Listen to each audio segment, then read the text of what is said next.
The door flew open like a gunshot in the dead of night, splintering the humid air of our cramped dorm room with the force of a betrayal I never saw coming. Seth stood there, rain dripping from his hoodie onto the scuffed linoleum, his eyes locking onto mine, then sliding to Austin's, where my hand still lingered on his bare shoulder, the heat of our stolen moment hanging thick between us like smoke from a fire we couldn't put out. "What the hell, Jordan?" he choked out, his voice cracking like thunder over the Illinois plains. And in that instant, the world I'd built brick by brick in this godforsaken freshman year dorm at University of Illinois crumbled into something raw and unrecognizable. I'd always known Seth was the anchor in my storm-tossed life. We met orientation week, two wide-eyed kids from opposite coasts. Me from the sticky sprawl of Miami, him from the Rust Belt grit of Pittsburgh, thrown together by some cosmic joke of random roommate assignments. He was the guy who dragged me to my first tailgate, pounding cheap Busch Lights while the Illini band blared, "Hail to the Orange," his laugh booming over the roar of the crowd like he owned the damn stadium. Seth with his faded Steelers cap pulled low, his broad shoulders that carried the weight of his dad's factory shutdown stories without ever bending. And me, Jordan Reyes, the kid who'd spent high school buried in AP Lit books, dreaming of Hemingway's rivers while hiding who I really was behind a smile that fooled everyone but the mirror. Austin entered our orbit sophomore year, a transfer from UCLA with sun-bleached hair and a surfer's drawl that didn't quite fit the flatlands of Champaign. He crashed our poker nights in the lounge, folding every hand with that easy grin, like losing $50 was just another wave to ride. I noticed him first, the way his laugh lines crinkled when Seth cracked a dumb joke about the Bears' eternal chokeholds, or how he'd linger after everyone else bailed, scrolling through playlists on his phone while the vending machine hummed its sad country tunes. It started innocent. A shared cigarette on the fire escape during a midnight study break, the city lights of Urbana flickering like distant fireflies. "You ever feel like you're playing a part in someone else's movie?" he'd asked, exhaling smoke into the chill October air, his knee brushing mine accidental on purpose. That accidental became intentional. Stolen glances across the lecture hall in Psych 201, where Professor Hale droned on about Freud's mommy issues like they were gospel. Texts that lit up my phone at 2 a.m. "Can't sleep. You up?" Followed by memes of sad puppies that hid the ache underneath. Seth noticed, of course, he noticed everything. "Dude, Austin's got that golden retriever energy," he'd say, clapping me on the back after a pickup game at the Arc, sweat-soaked jerseys clinging like second skins. "You two are vibing. Don't screw it up like I did with that girl from Delta Sig." His words always carried that undercurrent, a brotherly nudge laced with something sharper, like he was staking claim to the chaos we called friendship. But I was screwing it up, or maybe unraveling it, thread by fragile thread. Coming out wasn't an option. Not here, not yet. My abuela's rosary beads still hung on the wall above my bunk, a silent sentinel from the old country, whispering familia primero every time I glanced up. Seth knew bits of it, the cultural quicksand I waded through, but never the full truth. Austin did, though. We confessed it over greasy diner fries at the Golden Nugget, that 24-hour joint off Green Street where the jukebox spun Springsteen like a lifeline. "I like guys," he'd said simply, dipping a fry in ketchup, his blue eyes steady as Lake Michigan on a calm day. "Always have. And you? That spark when we talk. It's not just me, right?" My nod was all the yes he needed, and just like that, we were diving into waters neither of us knew how to swim. The dorm room became our secret harbor. It was a shoebox of cinderblock walls plastered with posters, Seth's Iron Maiden vinyl covers clashing with my faded Obama '08 print, and the faint must of old pizza boxes under the beds. We'd wait for Seth's late shifts at the campus bookstore, the clock ticking like a bomb. Austin would slip in through the side door, backpack slung low to blend with the herd of commuters. Our moments were feverish but tender, hands tracing collarbones under the flicker of my desk lamp, whispers about futures we half believed in, him directing indie films in LA, me writing novels from a Brooklyn brownstone. No rush, no desperation. Just the quiet thrill of being seen, really seen, in a world that still felt like it was squinting.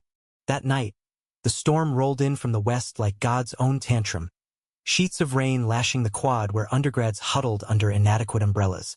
Seth had texted he'd be late, inventory nightmare at the store, something about misplaced textbooks. Austin showed up soaked, shaking water from his curls like a dog, laughing as he peeled off his drenched tee. "Your roommate's gonna kill me if he catches me like this," he said, but his eyes said otherwise, pulling me close with that magnetic pull. We tumbled onto my lower bunk, the mattress springs groaning in protest, our laughter muffled against skin.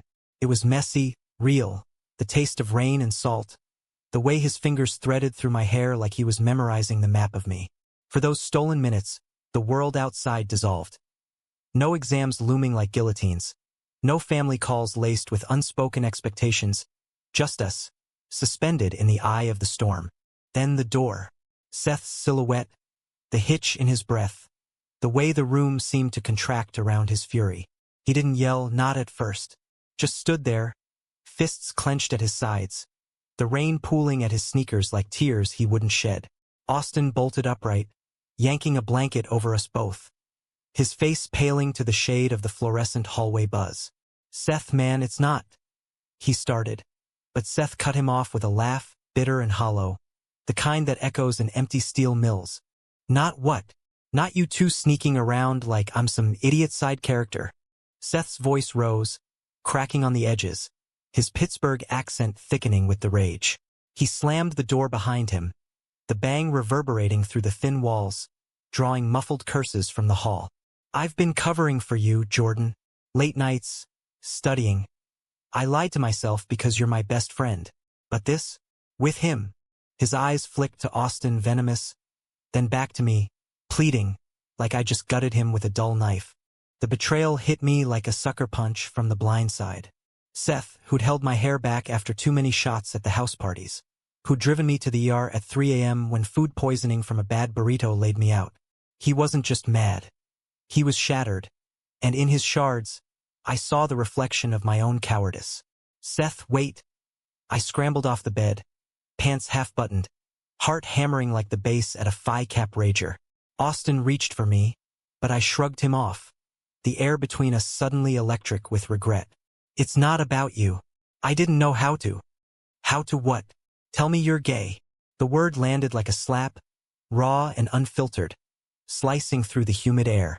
Seth paced the room, kicking a stray sneaker across the floor, his chest heaving. "I've known since day one, Jordan.